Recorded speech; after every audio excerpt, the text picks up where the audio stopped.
You're not my type. I'm sorry if I gave you that impression. I sincerely hope your interview goes well. After you.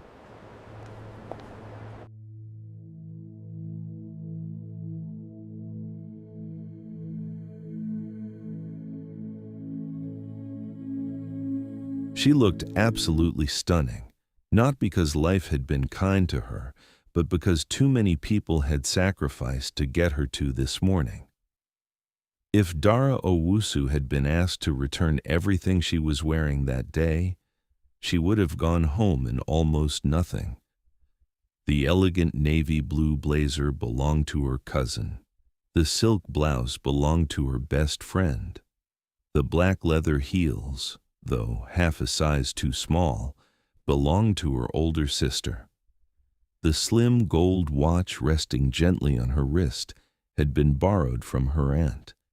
Even the designer handbag hanging gracefully over her shoulder wasn't hers. The only thing she had paid for herself was her hair. She wanted to look in the mirror and see hope instead of worry. Before leaving home, she checked her mobile banking, Momo account, one last time. Balance, 18 Ghanaian cedis and 43 pesewas. She looked at it for a few seconds, then smiled anyway. This has to work. 8 months. That was how long Dara had been looking for a job. 8 months of applications, 8 months of interviews that led nowhere. 8 months of smiling whenever people asked, "Any good news yet?" She had become so used to disappointment that she no longer opened rejection emails immediately. Then, 3 days ago, everything changed. She read the email once, then twice, then 5 times.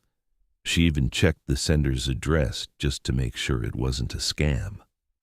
It wasn't. Harper and Cole International.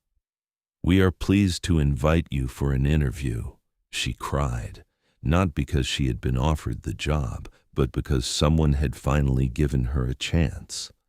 Now she stood outside the magnificent headquarters of Harper and Cole International, Accra, Cantonments. Glass walls reflected the morning sun. Luxury cars rolled into the parking area. Men in perfectly tailored suits walked confidently through the entrance. Women dressed in elegant business attire hurried toward early meetings. Everyone looked like they belonged. Dara quietly adjusted the sleeves of her borrowed blazer. She wasn't trying to look rich. She was simply trying not to look unemployed. She looked down at the leather portfolio in her hands. The only thing she truly owned that morning was the resume inside it. Unfortunately, she was carrying it upside down. She laughed softly at herself. "Get yourself together, Dara." She turned it the right way, closed her eyes. A gentle smile crossed her face. "Father, please go in before me." Taking one slow breath, she straightened her shoulders and walked toward the entrance, completely unaware that the most important conversation of her morning would happen before she ever reached the interview room. Just as she reached the glass doors, a man in a faded blue t-shirt quietly stepped forward, opened one of them, looked at her with a warm, effortless smile, and simply said, "After you." Dara had barely taken 10 steps into the lobby when she froze. It was him, the man in the faded blue t-shirt. He was walking through the building as though he belonged there. She couldn't hide her surprise. "You work here?" Tony turned and smiled. "I do." Dara looked around the magnificent lobby, then back at Tony. For a brief moment, she was genuinely confused. "Oh, I didn't expect that." Tony smiled.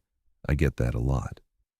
She looked him up and down, the faded blue t-shirt, the jeans, the clean white sneakers. Then she glanced at the executives in perfectly tailored suits walking past them. "So, what do you do here?" Tony smiled. A little bit of everything. Dara nodded slowly. That made sense. In her mind, he probably worked in maintenance or facilities, maybe general support. I actually have an interview this morning. I know. The words slipped out before Tony could stop them. Dara frowned. You know? Tony smiled calmly. I mean, we've had quite a few interviews scheduled today. Oh, she relaxed. Would you mind showing me where human resources is? It would be my pleasure. They began walking together. For a few moments, neither of them spoke. Tony noticed the leather portfolio tucked beneath her arm. Then he smiled politely. You seem well prepared, Dara smiled. I've been preparing for this day for months. I hope it goes well. I'm sure it will. There was a brief silence. Then Tony spoke again. I think you'll make a good impression. Dara stopped walking. She slowly turned toward him. Something about his confidence suddenly felt familiar, too comfortable. She looked him up and down again, the faded blue t-shirt, the jeans, the coffee still in his hand. Then she spoke quietly. I don't mean to be rude, but you're not my type. Tony didn't say a word. She continued. I think some boundaries are worth keeping. Another silence. Tony simply looked at her. No anger, no embarrassment, no attempt to explain himself. Then, a small, gracious smile appeared. I'm sorry if I gave you that impression. I sincerely hope your interview goes well. He stepped aside, opened the glass door leading toward human resources, gestured for her to go first. After you. Excuse me, Miss Owusu. A young receptionist approached with a warm smile. Your interview panel is almost ready. Dara nodded quickly. Thank you.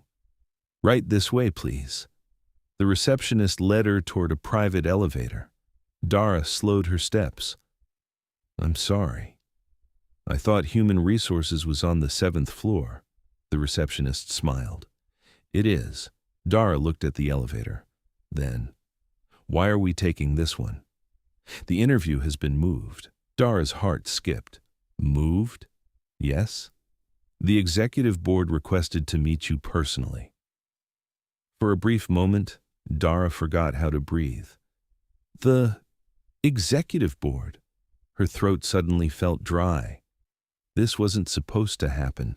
As the elevator doors slid open, she whispered quietly, Father, please help me.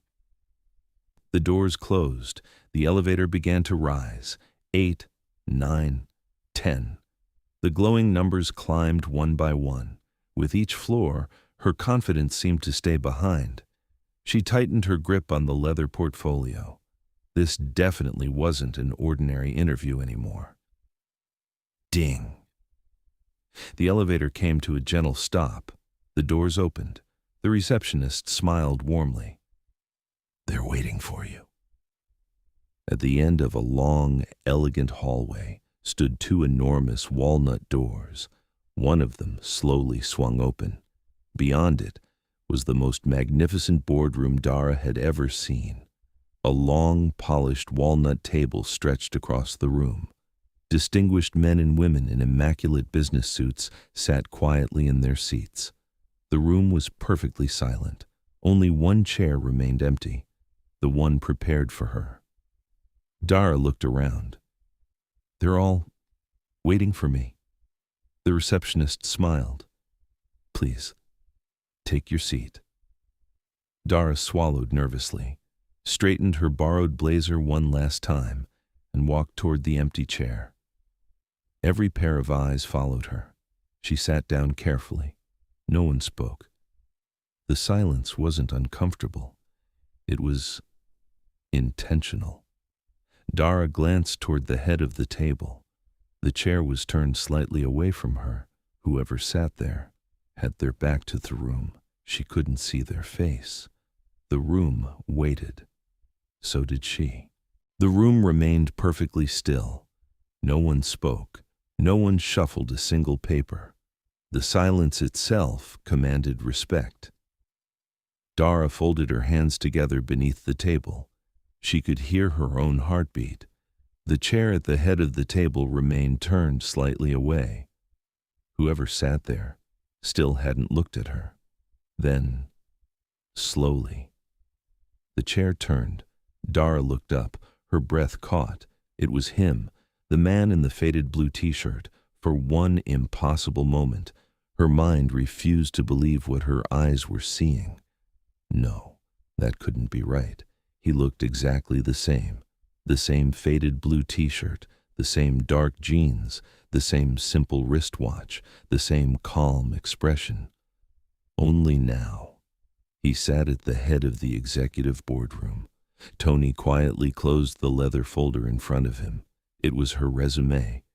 He looked at Dara, smiled politely. "Good morning, Miss Owusu." The room remained silent. Dara couldn't answer. She simply stared. Tony glanced around the table. "Shall we begin?" Every executive nodded, one after another. No introductions, no announcements, no explanation. None were needed. Dara's heart pounded. Every word she had spoken downstairs came rushing back. "You're not my type." She wished the floor would open beneath her. Tony opened her resume once more. His voice remained calm, professional. "Miss Owusu, thank you for coming. We've been looking forward to meeting you." He asked his first question. Nothing about the lobby, nothing about the blue t-shirt, nothing about what she had said, only the interview, only the work, for the next 20 minutes. Tony listened far more than he spoke. When Dara answered, he listened. When she hesitated, he waited patiently. When she finished, he simply made a few notes. Not once did he embarrass her. Not once did he remind her of what had happened downstairs.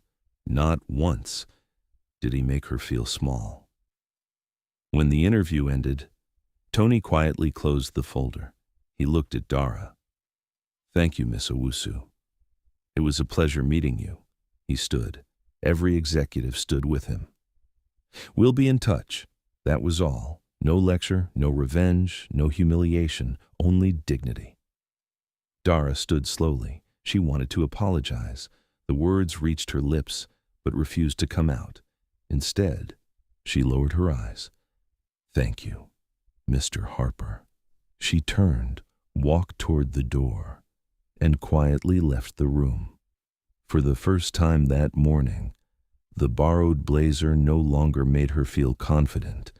It made her feel very small. 3 days later, Dara's phone rang. She stared at the screen. Harper & Cole International. For a moment, she couldn't answer. Her hands began to tremble. Finally, she picked up. "Hello.